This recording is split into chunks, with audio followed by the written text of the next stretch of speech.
Hola, buenas tardes. ¿Sí me escuchan? David, Buenas tardes. Buenas tardes, doctor. Daniela, Buenas Angie, Buenas tardes, doctor. ¿Cómo está? Rele, todos estamos listos. Buenas tardes, doctor. Muy bien. Mira, hoy día vamos a hacer algo bien dinámico, ¿no es cierto? Y yo creo que práctico. Prácticamente ustedes, utilizando la redundancia, ustedes son los que van a dar la clase, ¿no? Se va a dividir así, vamos a hacer un recordatorio de ayer. Le vamos a encargar al compañero David, ¿ya? Y luego nosotros vamos a trabajar en las dos entidades que vamos a ver primero, ¿no? Insuficiencia renal aguda y luego fiebre reumática, ¿no? Va a haber un intervalo y en el intervalo les voy a dar una tarea para que vamos a darle más minutos. Hay unas historias clínicas en base a lo que los muchachos, ustedes han presentado insuficiencia renal. Van a presentar esas historias, ¿no? Y luego seguiremos con fiebre reumática, ¿ya? Lo práctico, y yo quiero que vean allí, es en el primer tema, creo que en el primer tema es insuficiencia renal, ¿no? Entonces yo ayer, entre broma y serio, decía del repositorio. Ustedes ya saben lo que es repositorio. Entonces los compañeros inmediatamente encontraron dos tesis. Incluso creo que no es de la Universidad de Guayaquil. Entonces lo que yo quería acercarlos a ustedes es para que ya vayan viendo.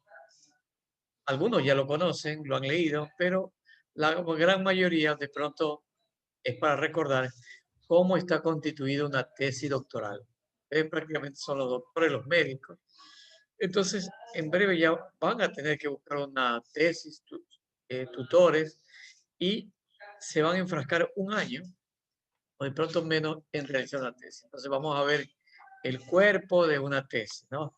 Aprovechando el tema de insuficiencia renal al comienzo. También en el repositorio, en la otra parte de la clase, ya ustedes ya van a estar peritos, yo diría. Entonces la compañera o el compañero van a hablar también de un repositorio sobre un tema de fiebre reumática, ¿no? Muy bien. Entonces, David, a ver si nos recuerda, ¿no? El día de ayer vimos síndrome nefrítico y síndrome nefrótico, ¿no es cierto? En el Sí, síndrome nefrítico, ambos son entidades, yo diría, gravísimas, ¿no? Que pueden ser agudas o pueden llevar a la cronicidad, a la cronicidad, a la cronicidad y sufrir el riñón. Entonces yo diría, David, ¿cuáles serían los signos o síntomas, ¿no? Que reunidos dan un síndrome, el nefrítico, ¿no? Característico para no olvidarnos. en el nefrítico los signos cardinales eran la hematuria principalmente, también la hipertensión que se daba y también podía haber edema y oliguria. En cambio, en el nefrótico los No, signos a ver, cardinales, repíteme, a ver, vamos, espacio. En el nefrítico, ¿cuáles son los signos cardinales, como usted dijo? ya, era la hematuria, Hematuria, ya, la hipertensión arterial perfecto. ¿Qué más? y, y el edema. El edema, ¿no? Que puede ser generalizado, puede ser generalizado. Muy Sí. bien. Es más Y luego común que sea generalizado en el nefrótico. eso. Entonces ahora sí vamos a los signos cardinales o signos principales o signos muy frecuentes en el síndrome nefrótico. ¿Cuáles son? En el síndrome nefrótico era la proteinuria principalmente. Eso, Eh, la, también el edema, que como mencioné, por lo general ahí se iba a presentar en anasarca, que era el edema generalizado. muy bien. ¿Qué más? Por lo general se podía ver, por ejemplo, en la orina, orina espumosa, Muy bien. que era lo que se Ya, podía pero algo más visualizar, prevalecía allí, y ¿no? Dos las cosas más te faltan. dislipidemias también. Eso, ¿no? Y de pronto también no se olviden la albúmina baja, ¿no? Porque todo eso vamos a encontrar en los resultados de exámenes que pedimos. Excelente. Muy bien. Eh, ¿Alguna cosa quieren agregar algo de lo que vimos ayer? ¿no? A veces, ya yo dije para completar, que las causas pueden ser, la mayoría son idiopáticas, que no se conoce la causa, pero generalmente son de tipo infeccioso, ¿no es cierto? Eh, por eso ya en la primera parte hablamos que en una infección de vías urinarias se debería hacer el examen como de rutina, ¿no? Si detectamos una insuficiencia renal, perdón, una infección de vías urinarias, tenemos nosotros que cortar, ¿no? Utilizar bien el antibiótico, en el caso es la ampicilina, y también podemos usar el trimethoprim sulfa. Pero y lo que yo le dejo de recuerdo es que tiene que ser 10 días de tratamiento, a las dosis que ustedes ya saben. Cuando es adulto o adolescente podemos dar intravenosa si es el caso, ¿no? ¿No? A un gramo, con la ampicilina, 1 gramo cada 6 horas. Y luego que mejore el paciente podemos darle a la misma cantidad, pero por vía oral. En cambio, en la sulfa, quedamos de acuerdo que es 10 por kilo, pero cada 12 horas, ¿no? Solamente hay en tableta y en suspensión. En otros países puede haber en ampolla, ¿no? Igualmente es 10 días. Quedamos de acuerdo y en lo que ya usted ya sabe, que generalmente se está usando, dependiendo del problema, los antiinflamatorios del tipo de la prednisona, ¿no? Es variable de acuerdo al protocolo, pero para iniciar se puede usar de 1 a 2 miligramos por kilo, cuando el paciente de pronto es pequeño. Y estamos de acuerdo a lo que ustedes ya conocen, el manejo de los líquidos tiene que ser restringido, ¿no? Restringido por lo que dijo David, que hay aumento del fluido en la sangre, del líquido, entonces no queremos llegar a un edema pulmonar, que de por sí en el nefrótico es frecuente el edema pulmonar. ¿Ya? Esto es un problema de especialidad, como lo que vamos a ver a continuación, y generalmente se debe hacer una biopsia para llegar a completar si esto es crónico o de pronto es una fase aguda que va a salir el paciente, ¿no? Tenemos que ser muy cautos, ¿no?, en tratar estos problemas, porque si no lleva a la diálisis. Ustedes conocen, de pronto ahora los compañeros de plantear lo de la diálisis, y más todavía cuando no se consigue nada con la diálisis, estamos hablando de niños y adolescentes, hay que pensar en un trasplante renal. Tan difícil en nuestro medio, ¿no? Tan difícil por los costos. Hay gente muy preparada, pero los costos son grandes y los hospitales no tienen eso, ¿no? Y si es privado, alcanza mucho dinero. Y también el problema de los donantes es una situación que ojalá lo enfoquen los compañeros que les toca hablar de insuficiencia renal aguda. ¿Algún problema? ¿Alguna acotación, Kenia? ¿Alguna lectura, Alfredo? Celso, ¿algún comentario? Bueno, entonces vamos a entrar a la parte ya de insuficiencia renal aguda.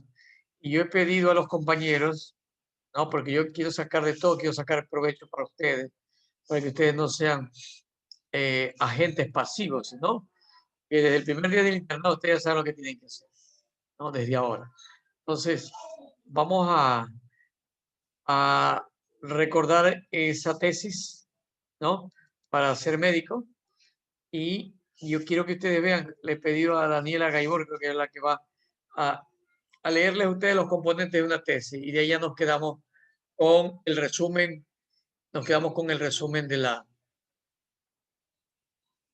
la tesis, ¿no? Entonces, como logística, yo quiero mucha atención. Quiero también de que si detectan a alguien que se nos está introduciendo, nos digan, ¿no? Como conozco muy poco de tecnología, yo ayer acepté a algún curioso, ¿no? Y entonces no queremos tener problemas más que nada que nos boicoteen las clases, ¿no? Entonces ustedes también tienen que estar mirando, ¿no? Que no pase nada con nuestras clases, que son lo que queremos nosotros es el máximo conocimiento, tanto para ustedes como para el que habla, ¿no? Muy bien, entonces Daniela, puedes tú comenzar, ¿no?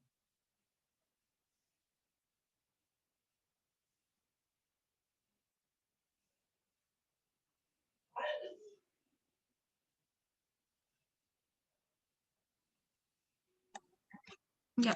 Buenas tardes, doctor. Buenas tardes, compañeros. Nosotros somos el grupo 7 y vamos a hablar sobre la lesión renal aguda.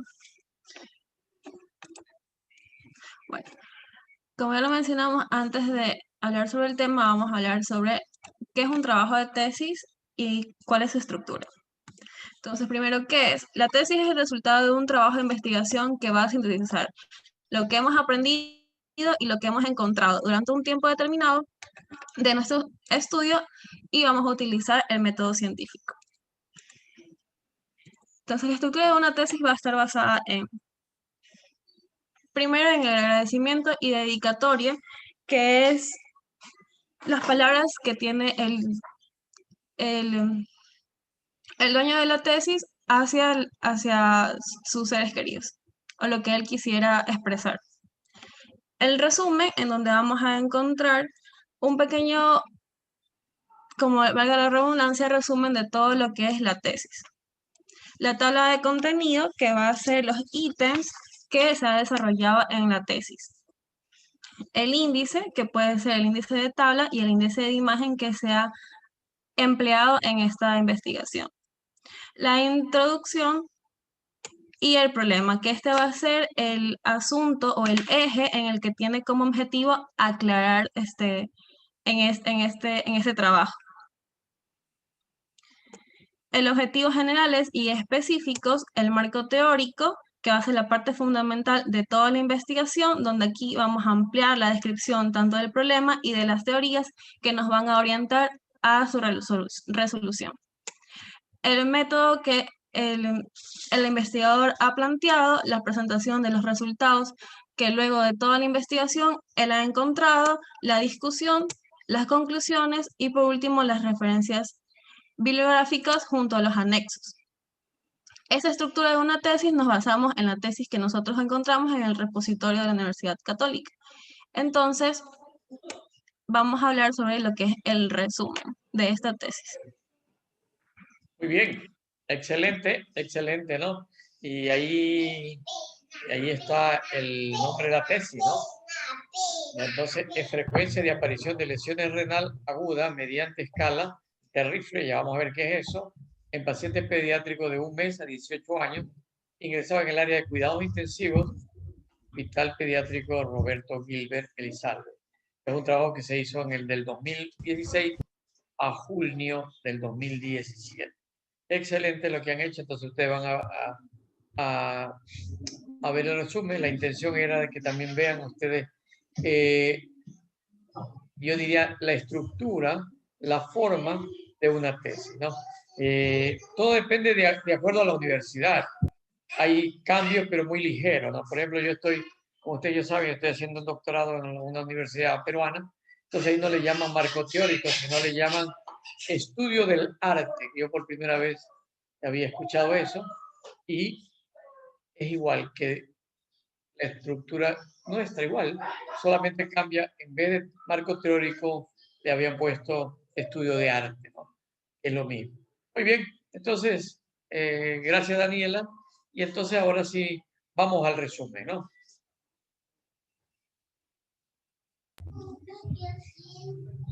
Ya. Bueno, como antes leyó el doctor, ese fue el título y vamos a empezar con lo que son los antecedentes. El cual nos dice que el daño renal agudo va a ser un síndrome clínico que va a estar caracterizado por una pérdida repentina de lo que es la función renal. También se ha evidenciado un aumento de la frecuencia del daño renal agudo en las unidades de cuidados intensivos. Y va a haber una prevalencia que va a oscilar entre el 1 y el 44%. En el 2017 se realizó la versión pediátrica para el daño renal agudo.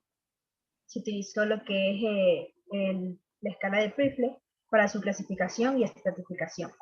La escala va a ser un instrumento de clasificación donde va a unificar los criterios clásicos de la lesión renal aguda y va a estar formada por varias partes en las que se va a clasificar lo que es el riesgo, según su lesión, según su falla y según la pérdida que haya.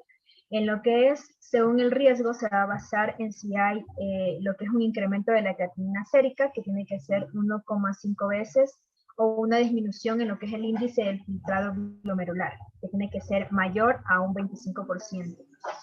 En lo que es la lesión, va a haber cuando pasa a la siguiente fase, es como que va a haber un incremento de la creatinina sérica de 2 veces en el valor basal, o disminución de lo que es la filtración glomerular, que va a ser mayor a lo que es el 50%. Cuando hay una falla, va a haber un incremento de 3 veces el valor basal de la creatinina sérica y una disminución de más de lo que es el 75% de la filtración glomerular. Y cuando hay una pérdida, se va a considerar una falla renal aguda persistente por lo que es más de 4 semanas. Eso es en lo que consiste lo que es la escala. Sí, y según esto, esta escala fue utilizada es como la base de la tesis. Sigue, por favor. Ya, los objetivos van a ser conocer la frecuencia de la aparición del daño renal agudo mediante la escala de Priestley en pacientes hospitalizados en unidad de cuidados intensivos pediátricos del Hospital Roberto Gilbert Lizalde. Siguiente. Ya, los materiales y métodos que se utilizaron se obtuvo una serie de casos mediante vigilancia durante un periodo de 2 meses, que es desde el 1 de julio del 2016 al 30 de junio del 2017. Fue en pacientes mayores de 30 días y menores de 18 años, que ingresaron a la unidad de terapias intensivas pediátricas de este hospital. Se excluyeron los pacientes con diagnóstico previo de insuficiencia renal crónica. La nueva escala de Priestley se usó para su clasificación. Siguiente.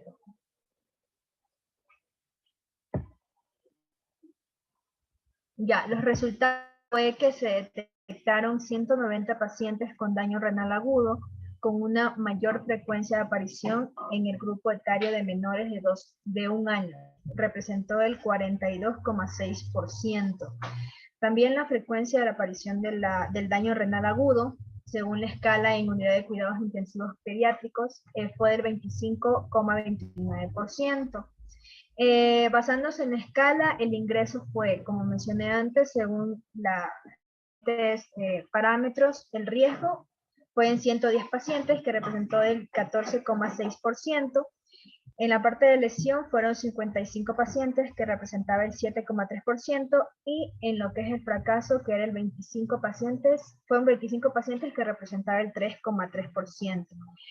Las principales etiologías fue por neumonía, que fue 68 pacientes, que representaban el 35,8%, shock séptico, que representaban 20 pacientes, bueno, que eran 26 pacientes, que representaban el 13,7%, y manejo postquirúrgico, que fueron 23 pacientes, que representaban el 12,1%. De aquí, los pacientes que estaban con neumonía, el 24,7% de estos se ubicaron en el nivel de riesgo. Y también se evidenció una mayor frecuencia de la aparición del daño renal agudo en los pacientes que requirieron de ventilación mecánica, que fue en 87,4%. Siguiente, por favor.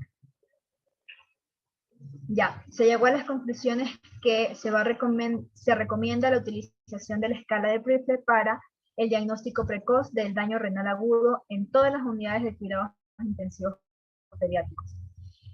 También una educación acerca de la escala de Priestley para desarrollar intervenciones tempranas.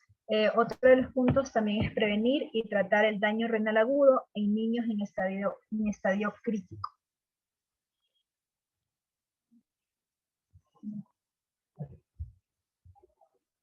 Ya, eso fue el resumen de la tesis.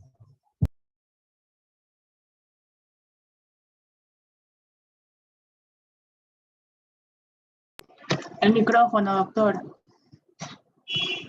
Sí, ya, disculpe.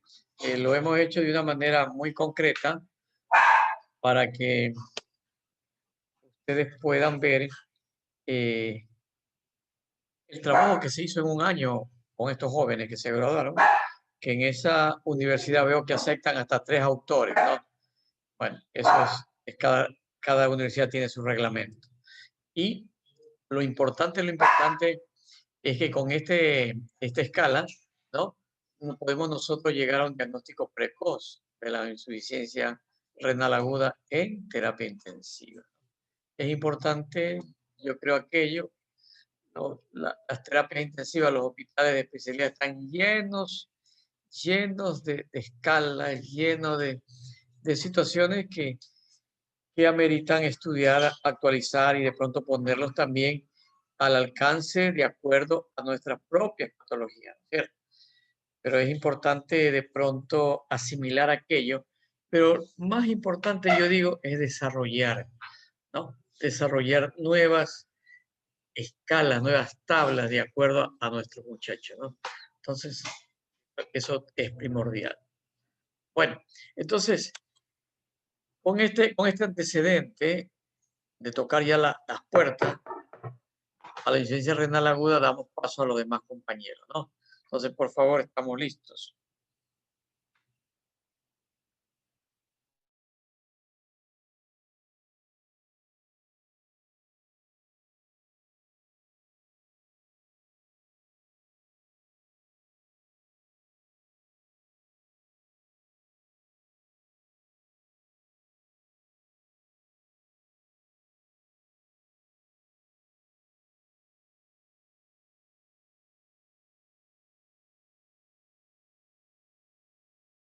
Decía que no se demoren, que los otros grupos ya deben estar preparados también para la secuencia de los temas, ¿no?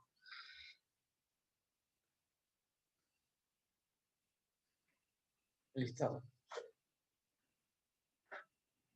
Las hojas.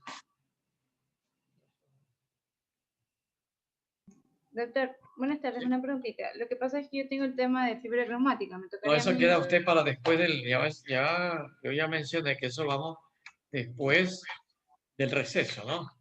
Ah, ya, listo. Sí.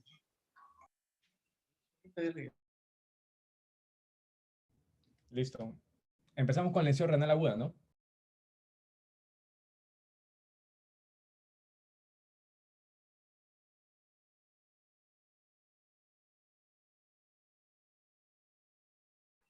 Pueden comenzar, ¿eh? Bueno, mi nombre es Ángelo Magallanes y el día de hoy les voy a explicar acerca de lo que es la lesión renal aguda. ¿Ok?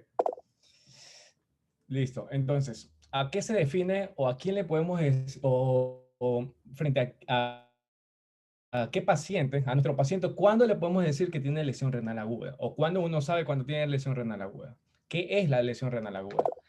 Y bueno, la lesión renal aguda no es más que la disminución, bueno, la función del riñón es filtrar la sangre, disminuir los desechos. Entonces, una lesión renal aguda es toda aquella alteración que disminuya su función, en este caso la del filtrado, y por ende se va a incrementar los desechos, los productos de desechos, llámese creatinina.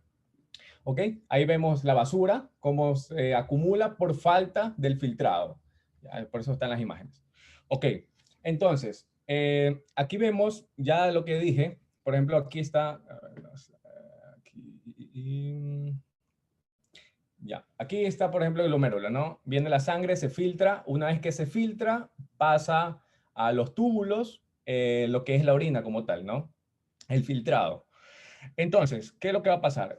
Con la lesión renal aguda, según la escala o los criterios Rifle, lo que nos va a permitir es estadificar al paciente qué tan grave, qué tan comprometido está el riñón, ¿ok? Eso es importante. Entonces, bajo esa premisa, tenemos que los criterios, por eso que se toma en cuenta los criterios de la creatinina, que es el desecho que se va a aumentar, la tasa de filtración, que es la función, la de filtrar, por ende va a estar disminuida, y el volumen urinario, que es el resultado de la filtración, que si está disminuido la tasa, va a estar, por ende, disminuido el volumen, o el volumen urinario, por tanto, el producto de la filtración. ¿Ok? Siguiente, las causas. Bueno, aquí tenemos para hablar múltiples casos, pero de manera muy resumida, tenemos prerrenal parenquimatosa, o sea, que compromete por antes o lo que tiene que ver, o que no tiene que ver propiamente dicho el riñón como tal, sino que tiene causas prerrenales. Otra que es parenquimatosa y otra que es posrenal. Importantísimo para averiguar cuál es la causa de la misma. Entonces, prerrenales tenemos todas aquellas patologías que disminuye el volumen sanguíneo. Llámese hipovolemia real, perdemos sangre por cualquier tipo, ya sea hemorragia, deshidratación, quemaduras, diarreas, que usted ya lo mencionó con respecto a las diarreas. Por eso es tan importante hidratar bien al paciente, porque puede causar una injuria renal aguda. Vasodilatación. Si ponemos la misma cantidad de agua que esté en el vaso, en la parte izquierda, en un tanque, cuando se vasodilata las arterias, va a ser insuficiente. No va a tener la capacidad de perfundir bien el riñón. Por ende, lesión renal aguda. Distributiva, pérdidas de proteínas. Ya lo hemos hablado. Ayer hizo hincapié en lo que es el síndrome nefrótico, donde se pierde la presión oncótica y por ende el volumen de las arterias sale al extravascular. Importante. O kwashiorkor, cuando usted habló de las pérdidas de malnutrición por déficit de proteínas, importante. Y bajo gasto cardíaco, si el corazón no se contrae, no va a llegar la sangre donde tiene que llegar, en este caso al riñón, ¿no? Importante. Otra de las causas, parenquimatosas, las que tienen que ver netamente con el riñón. Y tenemos tres, las podemos clasificar de manera muy general, ¿no? Directas, indirectas y intratubulares. Las directas, la principal causa, las isquémicas, que son prerrenales. Tóxicas, llámese fármacos también, ¿ok? O tóxicas como cuando hay, no sé, usted había dicho, por ejemplo, el síndrome urémico hemolítico, en donde hay destrucción y la hemoglobina va a aumentar y esa hemoglobina es como un lodo que va al riñón y lo va a tapar, lo va a obstruir. Entonces, otra de las causas directas. Indirectas, glomérulo, lo que tiene todas las glomerulopatías. Ya lo habló, por ejemplo, el síndrome nefrítico, que son las principales causas, ¿no? Vasculares, todas las vasculitis. Y intratubulares, todo lo que vaya a acumularse. Ácido úrico forma las piedras y por ende obstruye los túbulos. O fármacos que causan una nefritis intersticial, por ejemplo. Entonces es importante. Y por último, las postrenales, lo que no tiene que ver ni antes ni el riñón como tal, sino por obstrucción. Obstrucción, los riñones no son más que un conjunto de tubos. Sale del riñón hasta que termina el uréter. Entonces si obstruimos luego del riñón, va a causar también una lesión. La podemos clasificar en supra, por encima de la vejiga, por debajo de la vejiga, o cuando tiene que ver netamente con, por ejemplo, los ureteres. Se forman, por ejemplo, un lito obstruye y esa presión incrementa y por ende no se va a filtrar. Si obstruimos un tubo, no va a seguir, la corriente no sigue. Infravesicales, por ejemplo, la hiperplasia prostática, en donde obstruye igualmente la luz de la uretra y por ende lo mismo. Y supravesicales, tumores intestinales o ginecológicos. Y eso sería todo en mi parte, doctor.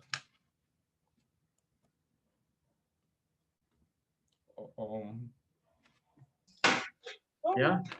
Entonces, muy bien, entonces seguimos. Yo decía que Ángelo, ¿no?, ha hecho una buena presentación, y ayer usamos gráficos y ahora ustedes también los gráficos. Entonces, yo diría que se vayan ustedes habituando a los gráficos, ¿no?, para que sea más objetiva la exposición de ustedes.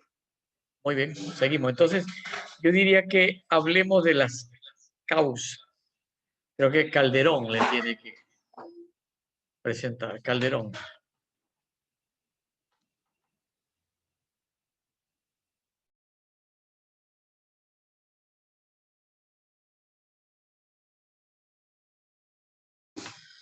Calderón, la compañera Calderón.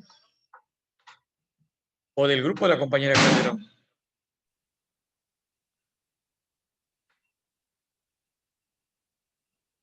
Michelle, ahí la veo a Michelle. Vamos. No se le escucha.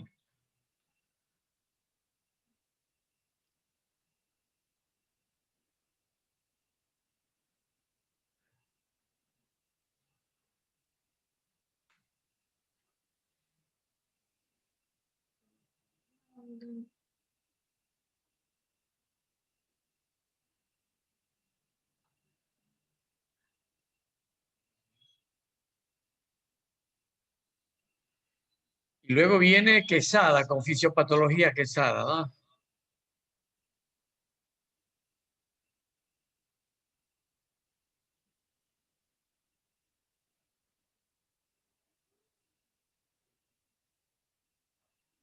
La compañera tiene problemas con el audio, me dice, pero ella puede enviar a los del grupo 3, ¿no? Se entiende que todos tienen que estar listos, ¿no? Hasta que arreglen ese problema vamos a hablar con Quesada. ¿Estás listo, Quesada? Fisiopatología. Sí, doctor.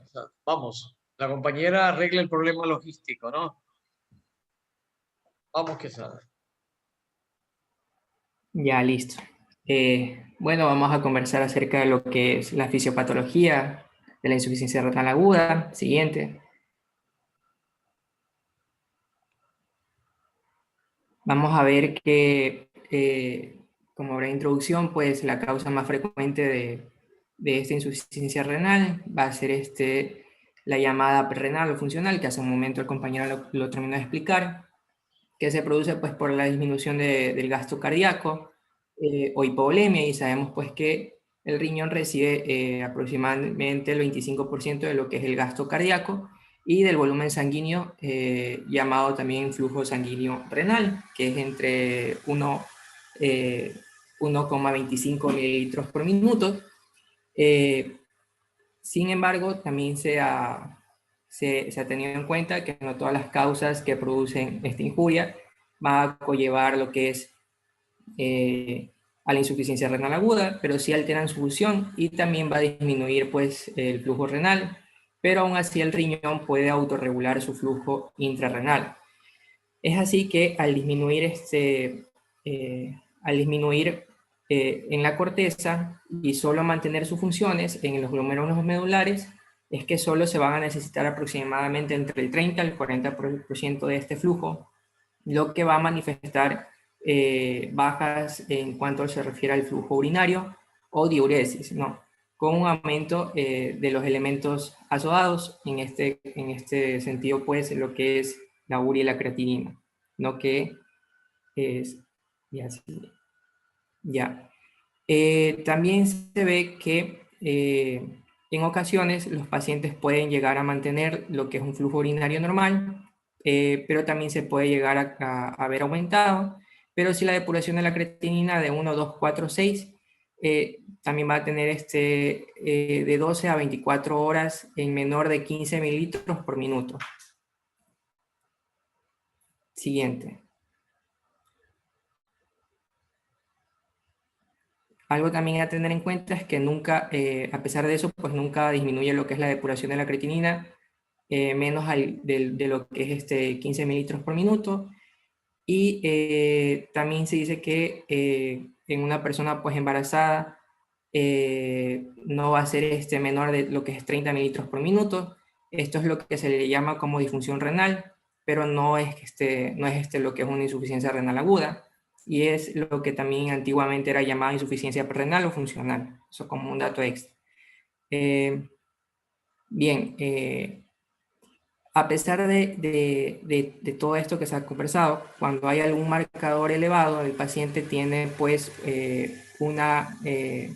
lo que se conoce como una insuficiencia renal aguda poliúrica, o también llamada de gasto alto. Esto va a querer decir que para que exista una insuficiencia renal aguda, tiene que haber alguna causa que va a producir lo que es una injuria, y esto va a producir lo que es un daño en lo que es en el riñón y en los diferentes componentes del glomérulo del mismo, que lo va a manifestar como una insuficiencia o una falla renal. Esto asimismo se va a proceder a traducir como un riesgo o una causa, una injuria, o también una insuficiencia, que puede llevar lo que es a la muerte de los pacientes graves si se acompaña también de lo que es el síndrome de la falla orgánica múltiple, cuando esta insuficiencia renal aguda es única. La recuperación de la función renal va a ser total y solo puede quedar lo que es con daño cuando es una agudización en un paciente con una enfermedad renal ya, pero crónica. Eso es todo. Gracias.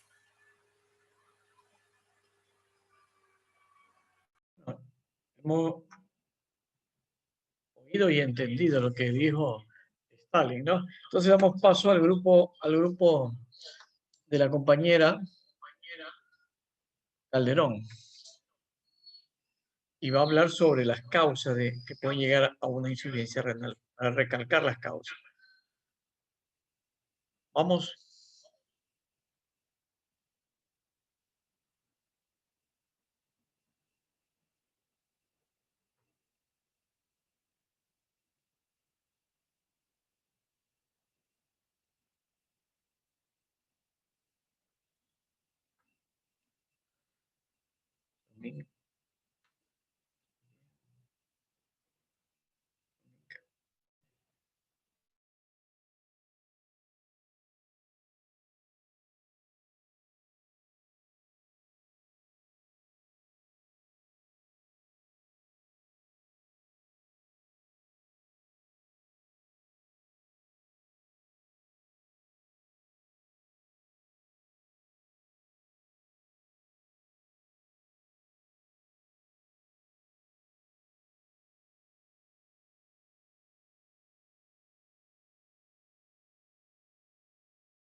¿No superan todavía?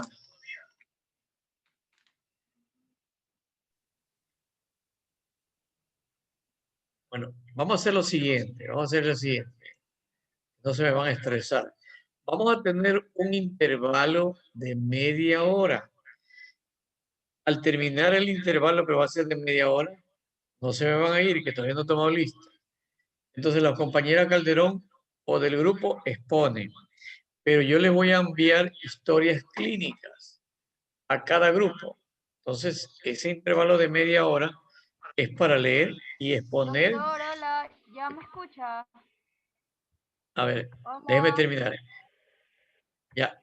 Ya, hace un... Sí, sí le escucho, pero va a quedar para luego de media hora. Listo, doctor. Entonces, en media hora, Michelle, Calderón o lo del grupo exponen sobre las causas. Ya está. Los compañeros, todos van a recibir unas historias clínicas. En media hora ustedes las van a revisar y vamos a conversar sobre esas historias clínicas, ¿no? Entonces ahí están los tratamientos, hasta el manejo y de pronto el fracaso de aquellos manejos. ¿Quedamos de acuerdo? Entonces nos vemos en media hora. Ahorita son las 5, 5:30 reiniciamos. ¿Ah? ¿Alguna pregunta? Por favor, cumplan las tareas. Las tareas son individuales, se puede trabajar en grupo. Me pueden preguntar a mí, pero son individuales y tienen que cumplir, ¿no? Doctor. Diga. ¿Alguien? Doctor, pero hay tareas que usted dijo que solo tiene que subirlas el coordinador del grupo. No sé si es que... Ya, si lo he dicho así, vale, ¿no? Ajá, bueno, vamos a trabajar ahorita, vamos a trabajar.